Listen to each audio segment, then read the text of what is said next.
can do an intervention for the American media? Who will they listen to? Because it seems like the American media has become not just of the left and within the Democratic bubble, but within that bubble, a bubble of their own, a very insular existence. The American media last year disparaged anyone who suggested that the Wuhan virus came from the Wuhan Institute of Virology. Tom Cotton was attacked as a racist. Donald Trump was attacked as a racist. Even now, an anti-Asian hate group that studies anti-Asian hate has listed Donald Trump and Tom Cotton's claims about the virus coming from that lab as instances of anti-Asian hate conducted by white people to skew the numbers. A report the media itself helped circulate. Who does an intervention for the American press? They need one. They dismissed the claims about the Institute because it was Donald Trump and Republicans who made them. The gatekeepers and guardians of truth decided it must not be true because the people they don't like said it was so. And it turns out it more likely than not is so.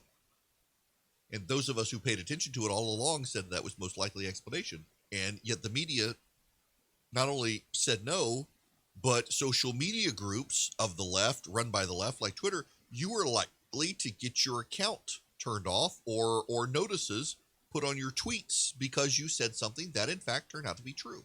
But it's not just that. Look at the Hunter Biden story. The New York Post had its account turned off on Twitter for accurately describing the substance of the situation with Hunter Biden. We now know it was true. We now know he was under investigation. We now know that Hunter Biden is being looked at by the Department of Justice. We now know that the documents and the pictures and the like were more likely than not true. And yet the New York Post got punished for saying so, in large part because other press outlets were horrified the New York Post might run something critical of Joe Biden and his family, and worked with social media companies to censor, to fact check and censor. The fact checkers themselves last year thoroughly debunked the idea that the virus might have come from Wuhan, from the lab, and is now having to backpedal. But, well, now based on newly disclosed evidence, now we can walk away from saying it was a lie. But it was always a reasonable presumption, and the fact checkers said no at the time, despite a lot of evidence, including, as Tom Cotton said a year ago, the roads shut down and cell service shut off around the lab for some time. That's not a speculation on his part. That was a fact at the time. So who does an intervention with the media? Who does an intervention? Who helps the media with their self-absorption and their partisan narrative play such that they themselves are willing to cover things truthfully? I mean, like the fiery but mostly peaceful protests. See, a free people require a free press, but a free press is not truly free when that press itself is held hostage to its own worst views and biases. It's not a free press when the presumptions of the press are to always go in one direction against another.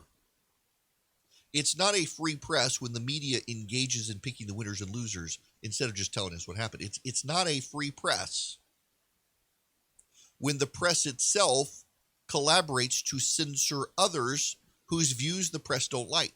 The American people, a free people, depend on a free press. The press has held itself hostage. And the result of this is pretty alarming, and you should be concerned about it.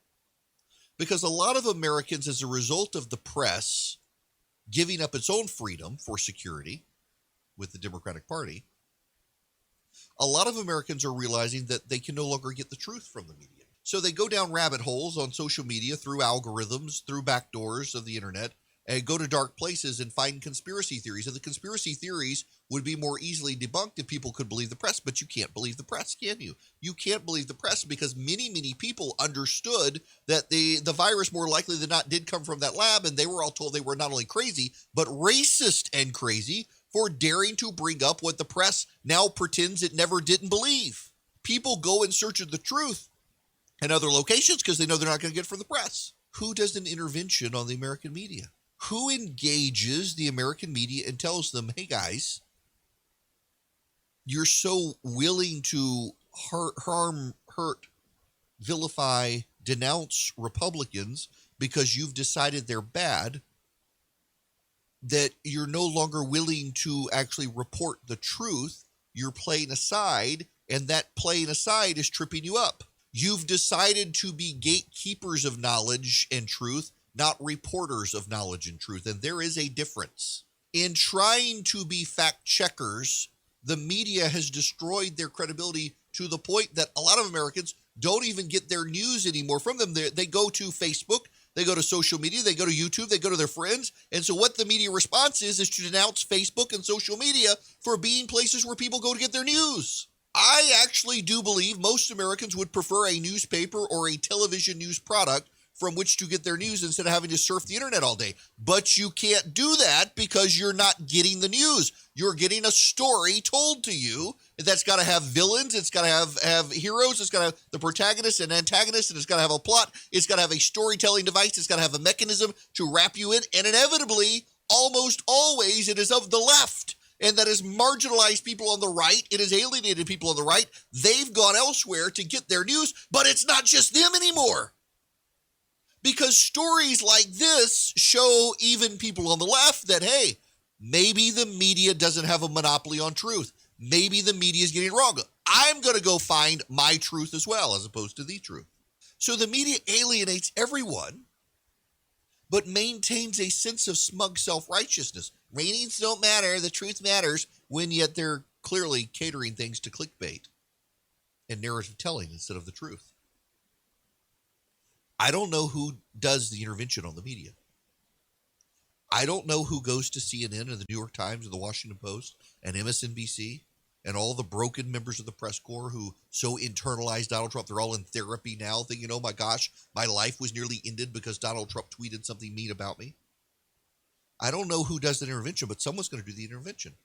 Because a free people cannot stay free if there's not a free press. And the press have given up their freedom for security within a Democratic Party apparatus.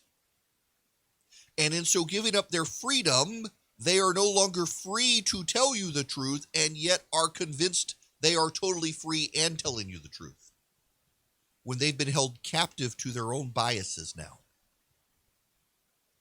It erodes the public's trust. It makes it harder for us to have a stable democracy within our republic when half the country knows you can't believe the press because they disdain me and my political party. And they're not willing to call it straight or be fair.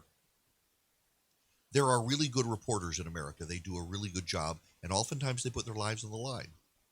But they are all overshadowed by the media institutions themselves that editorially have gotten captured by the left to such an extent that if Donald Trump says the truth, they would rather tell you it's a lie than acknowledge he said something factual. And in this case, Donald Trump, Tom Cotton, myself, and many others all said, more likely than not, this virus came from that lab. And every single person who said it was vilified by the media. And now instead of acknowledging they got it wrong, they're rewriting their old stories and pretending as if everyone knew all along that was the case, which only further perpetuates people's disdain for the media, because the media shows that it itself disdains everybody else.